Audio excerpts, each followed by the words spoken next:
Bonjour tout le monde, j'espère que vous allez bien. Aujourd'hui, nous sommes le mardi 14 avril et c'est le 28e journal de bord de cette quarantaine.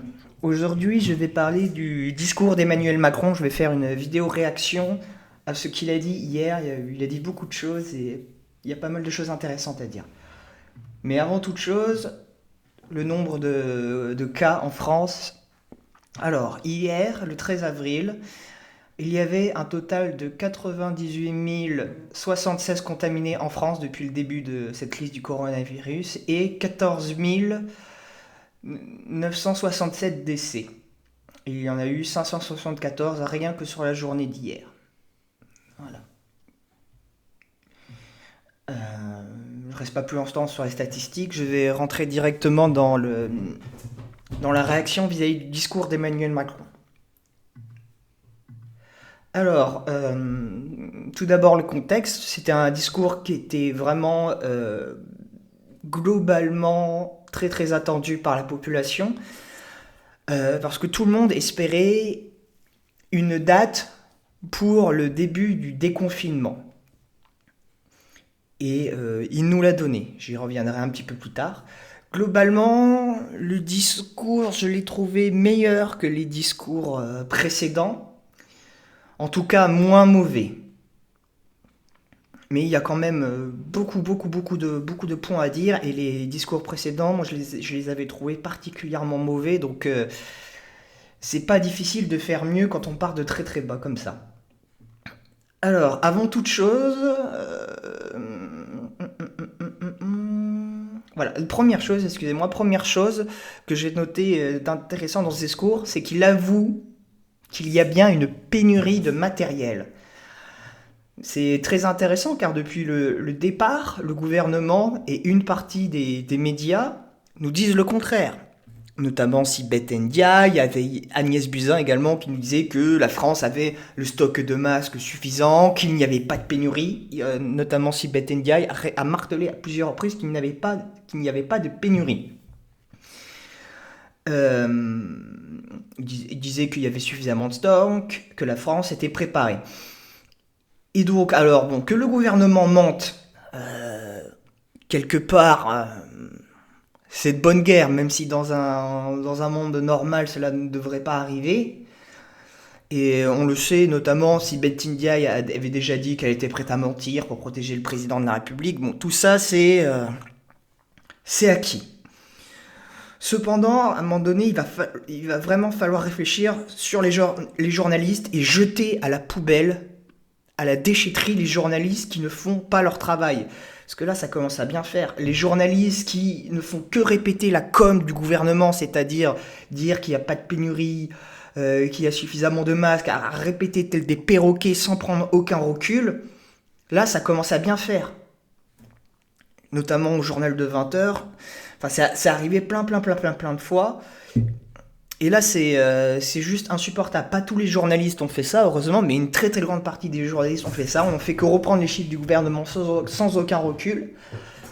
Et c'est tout simplement de la désinformation de masse, puisque là, tout le monde sait, il suffit d'ouvrir les yeux pour voir qu'il y a une pénurie. Le gouvernement martelait le contraire, et les journalistes, du coup, plutôt que de dire la vérité, ce que tout le monde pouvait constater, ne faisaient que respecter la com du gouvernement. Donc là, Macron officialise le fait qu'il y a une pénurie en France et dans le monde. Voilà, il semble relativiser le truc en expliquant qu'il y a une pénurie partout dans le monde et que donc c'est normal que la France soit touchée. Bon, c'est implicite quand il dit ça, mais il le dit quand même. Donc Macron officialise le fait qu'il y a une pénurie et donc à un moment donné, même les journalistes là sont désavoués. Il va falloir qu'ils rendent compte à un moment donné. Il y en a marre.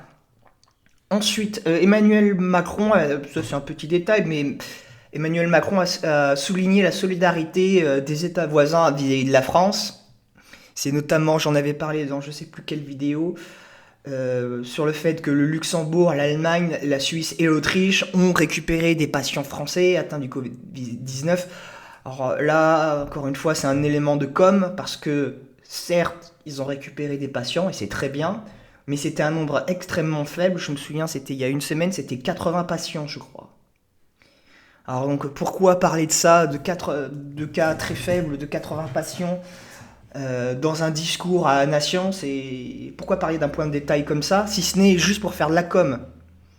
Encore une fois, c'est très bien que les gouvernements allemands, luxembourgeois, autrichiens et suisses accueillent des patients français, mais mettre cela en avant dans un discours aussi important, c'est mettre vraiment une loupe grossissante sur quelque chose qui est tout à fait mineur dans la quantité, et c'est voilà, pour faire de la com sur la solidarité entre États, la solidarité européenne, même s'il ne le dit pas. Donc c'est encore un élément voilà, de com et un peu d'entourloupe de communication. Et donc, il a annoncé ce que tout le monde attendait, un déconfinement. Et le déconfinement est prévu pour le 11 mai. Voilà, c'est globalement en concordance avec les informations qui avaient été divulguées par le Canard enchaîné, qui indiquaient un déconfinement entre mi-mai et fin mai. Et bon, donc c'est une bonne chose, hein. On va le prendre, ce déconfinement. Mais attention, il va pas falloir le prendre pour argent comptant, car j'ai vu beaucoup de monde sur les médias sociaux qui étaient heureux. Même mes parents m'ont appelé, disant ça y est, on va sortir dans 4 semaines. Si tout se passe bien, ça peut éventuellement changer si la situation se dégrade. C'est pas impossible. Alors, gardez cela à l'esprit et ne mettez pas trop d'espoir dans le 11 mai. Je pense qu'on sortira le 11 mai. Mais il faut aussi intégrer le fait qu'on puisse sortir plus tard si la situation ne marche pas, ne va pas dans le bon sens. Il a indiqué, autre fait très intéressant, il a indiqué que les lieux de rassemblement, quant à eux, resteront fermés. Voilà, c'est le cas des restaurants, des stades de foot, ce genre de choses. Et les seuls lieux qui par contre ouvriront, c'est les écoles.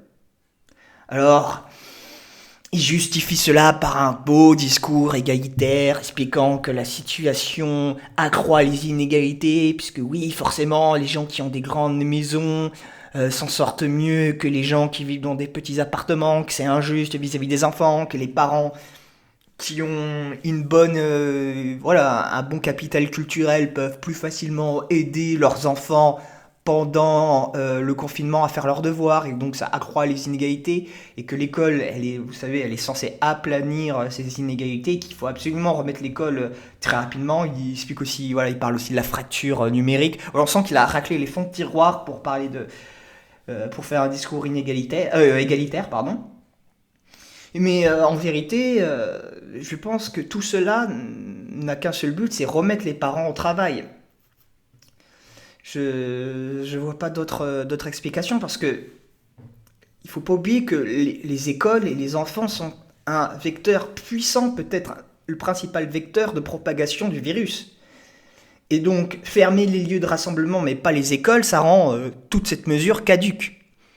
Vous fermez pas vous fermez tout, mais vous réouvrez le principal vecteur de propagation du virus. C'est quoi le but de cette histoire, si ce n'est remettre les parents au travail? Et puis de toute façon, l'année elle est quasiment foutue. Vous allez remettre les élèves au travail pour combien de temps, si ça commence mi-mai, de mi-mai jusqu'à fin juin pour un mois et demi? Bon, c'est mon interprétation personnelle, mais c'est vraiment, à mon avis, dans le but de remettre les parents au travail, parce que effectivement, les parents vont avoir du mal à travailler s'ils ne peuvent pas faire garder leurs enfants. Donc voilà, tout ça me semble logique. Euh, il a indiqué que nos vieux et les personnes sensibles, par contre, resteront confinés. Et là, globalement, je salue cela. C'est une bonne mesure. C'est horrible. J'ai vraiment de la peine pour eux, parce que moi aussi, comme vous, j'ai des vieux qui sont en EHPAD ou qui sont enfermés chez eux dans leur appartement. C'est horrible, mais il n'y a pas le choix. C'est la moins pire des solutions, je pense. Et globalement, c'est horrible, mais ils ont raison de faire ça. Et il faudra être solidaire vis-à-vis de nos vieux, trouver des solutions pour leur rendre la vie plus facile, plus supportable. Euh, Et donc on en vient à la partie la plus intéressante, selon moi, c'est la partie du discours où il parle des tests. Alors il indique que pendant le déconfinement, toutes les personnes qui présenteront des symptômes du coronavirus sont testées. Alors déjà, j'ai envie de dire, enfin, en France, quand vous présentez les symptômes du coronavirus, vous allez être testé. C'est dingue. C'est dingue d'attendre aussi longtemps. Ça arrive très très très très très tard. Ça fait un mois et demi que le virus est sur notre sol. Et pendant un mois et demi, on ne testait pas systématiquement les personnes qui présentaient les symptômes du coronavirus. Il l'avoue en disant ça. Rendez-vous compte, c'est vraiment c'est le pays du tiers-monde, quoi.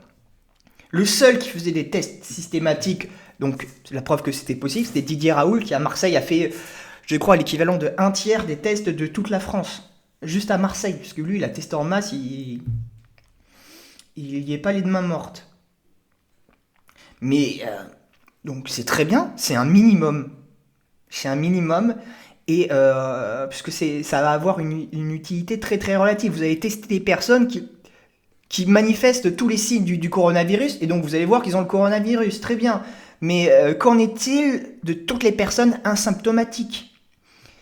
Je rappelle qu'ils représentent entre 30 et 50% des cas, et que les personnes asymptomatiques, ça je l'ai lu, ont plus de probabilité de contaminer les autres. C'est des plus gros facteurs de contamination. Alors donc, ce qu'il faut faire, c'est tester toute la population. C'est pas juste tester les personnes dont on sait à 99% qu'ils vont avoir le coronavirus. Ça, l'intérêt est très relatif. Mais il faut tester tout le monde. Il faut trouver les personnes asymptomatiques et les isoler pour pas qu'elles contaminent les gens. Et donc l'Allemagne, elle est en train de se donner les moyens de faire une politique de tests comme ça. Elle est en train de passer à 200 000 tests par jour. Nous, ça semble impossible. Ça semble impossible pour la France de faire des tests viraux pour toute la population. Et donc pour cacher ce constat d'échec monstrueux et lamentable, il entoure cela de com en disant qu'on va tester tous ceux qui ont des symptômes. Alors que ça va avoir une utilité relative, comme je disais. C'est vraiment minable. En gros, pour cacher le fait qu'il ne puisse pas faire le maximum pour gagner cette guerre, il dit il est heureux d'annoncer qu'il va faire le minimum, c'est-à-dire tester les personnes qui présentent les symptômes. Voilà. Donc, il a réussi à entourer ça au niveau de la com pour faire passer cette pilule, mais réfléchissez, il faut bien y réfléchir et rester lucide face à ça. Ne tester que les personnes asymptomatiques, ça ne servira à rien. Ça ne servira à rien dans l'arrêt de la maladie. Ça permettra de soigner les personnes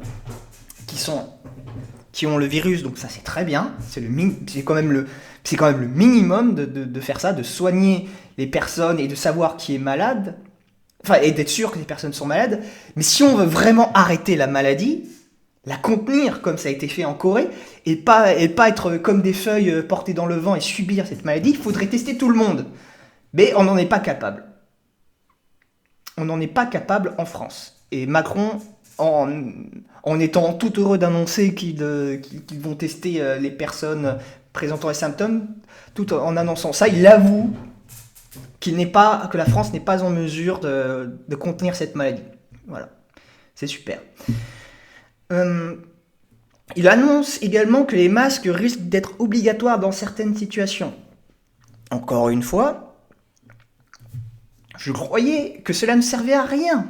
Comme nous disait le gouvernement, je croyais que ça servait à rien de porter les masques si on n'était pas malade soi-même. Donc encore une fois, cela révèle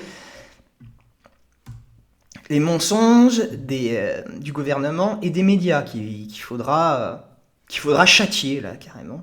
Châtier, puisque là, moi personnellement, c'est le mensonge qui m'énerve le plus, puisque même moi, naïvement, j'ai fini par y croire tellement que la propagande était grande, j'y ai cru quelques jours. Et voilà, ça montre la puissance des médias.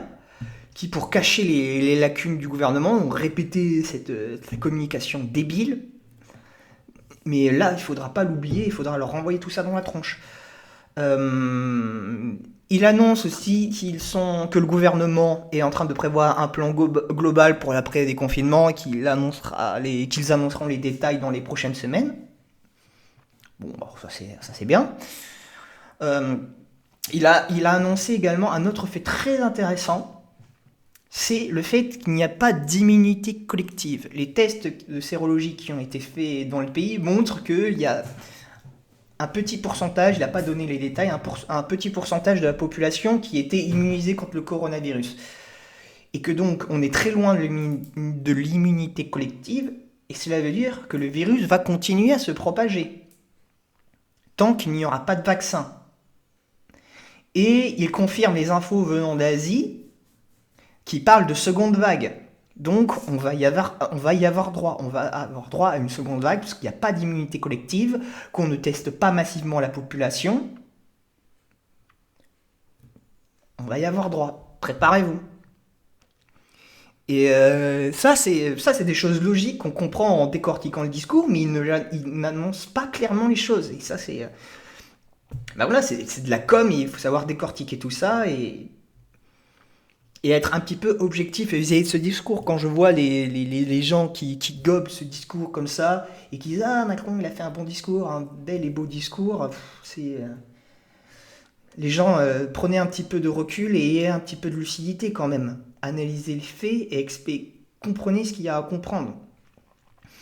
Et donc là, on arrive justement dans la partie un peu limite dérangeante de ce discours où Macron a fait beaucoup d'emphase, où il parle de solidarité, de fraternité, d'unité.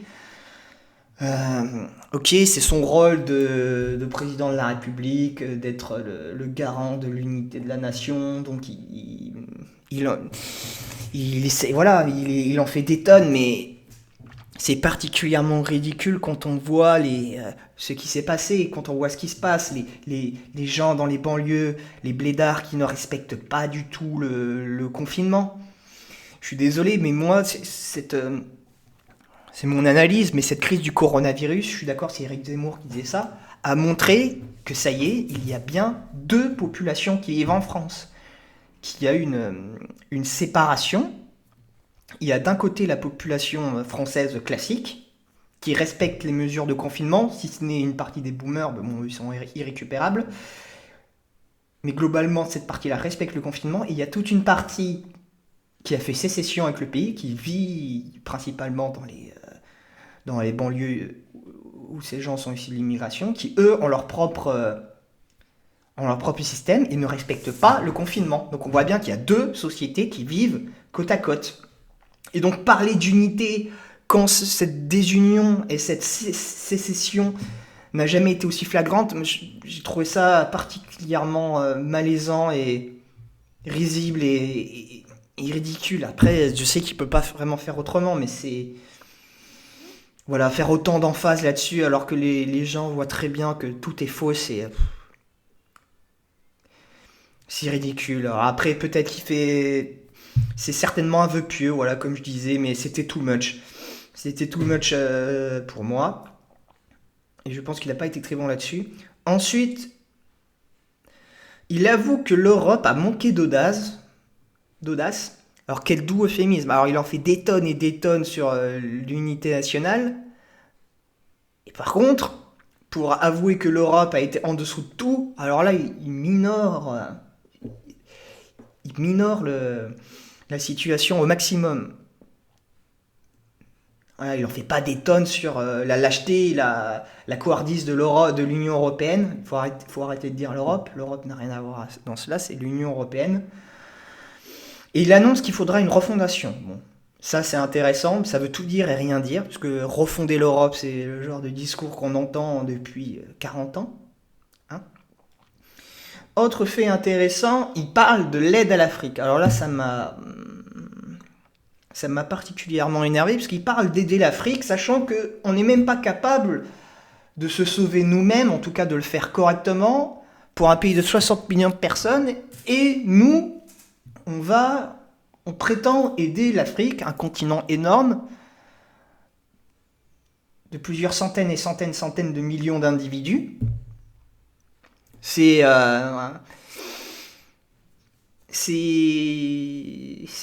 particulièrement narcissique et paternaliste, je trouve. Et donc, pour ce faire, il parle de l'annulation de la dette africaine. Alors là, ça m'a définitivement énervé.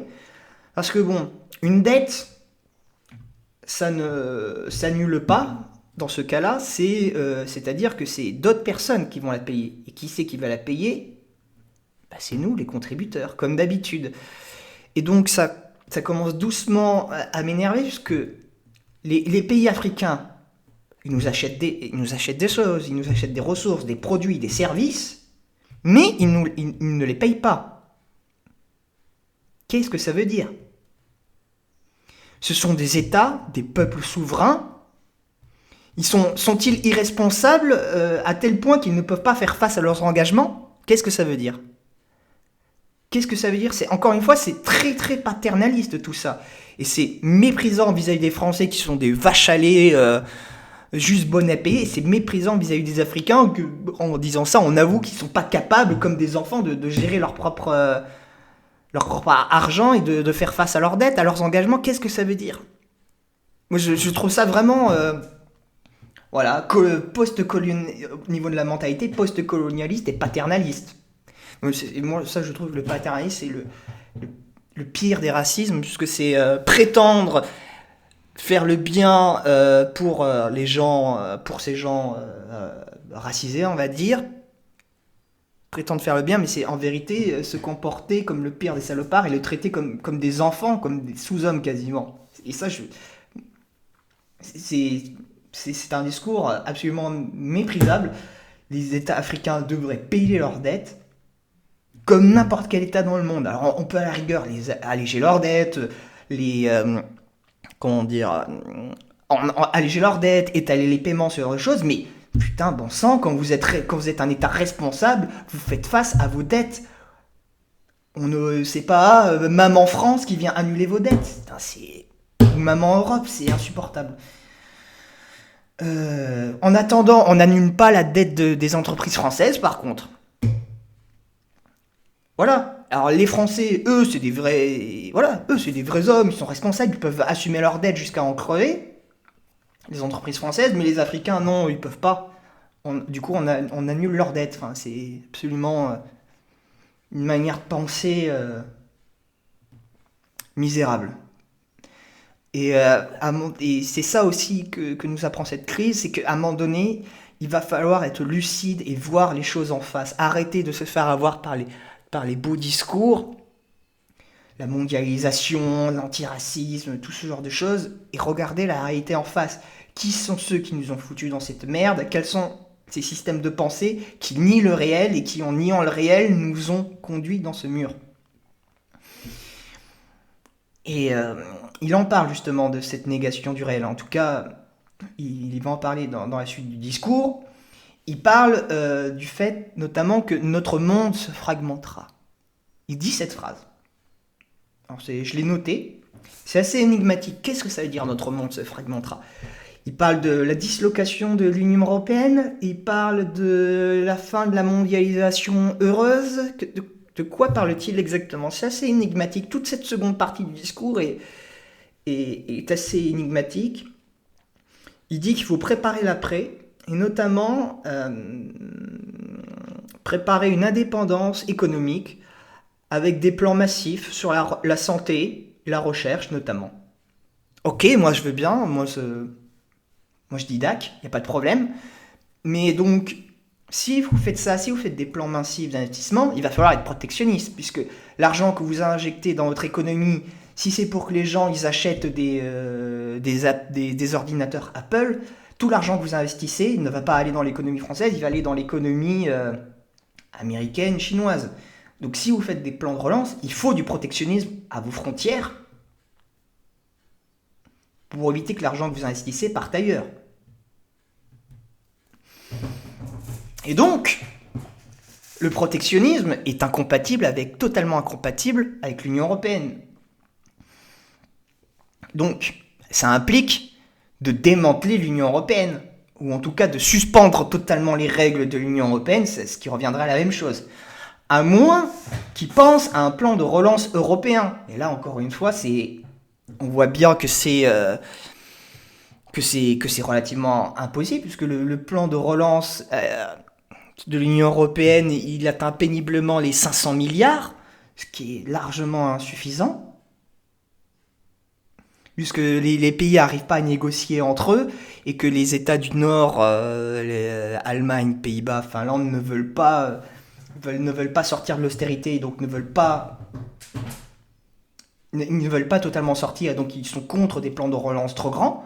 Donc il y aura pas de plan de relance européen à cause de la désunion des États membres.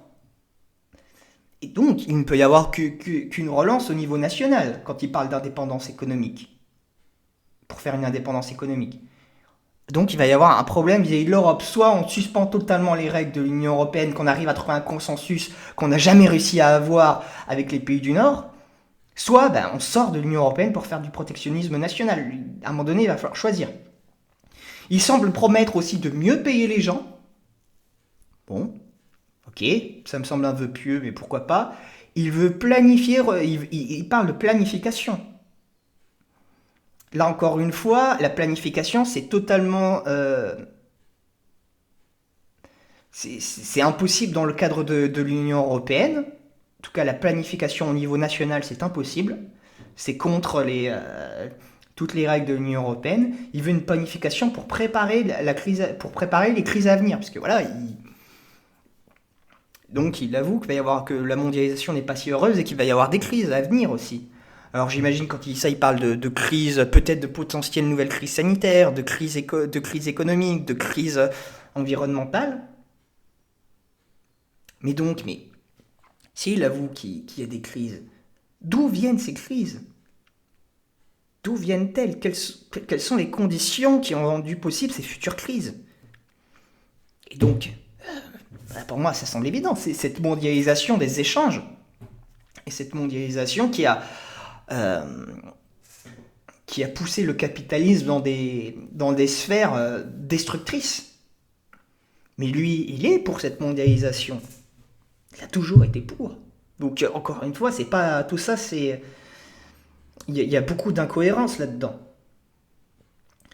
Et il justifie, donc ils se rend bien compte qu'il y a beaucoup d'incohérences dans tout cela, puisqu'il finit son discours en disant il va falloir sortir des idéologies, et lui le premier. Il dit moi le premier. Donc c'est très intéressant. Donc de quelle idéologie parle-t-il? Ça serait donc sortir de l'européisme, du mondialisme total? Ce serait donc un virage à 180 degrés de la part d'Emmanuel Macron. Sincèrement, est-ce que vous pensez qu'il est capable de cela? Moi, personnellement, je ne le crois pas. Je ne le crois pas capable de ça. C'est un virage qui est beaucoup trop important pour lui. C'est passer du tout au tout.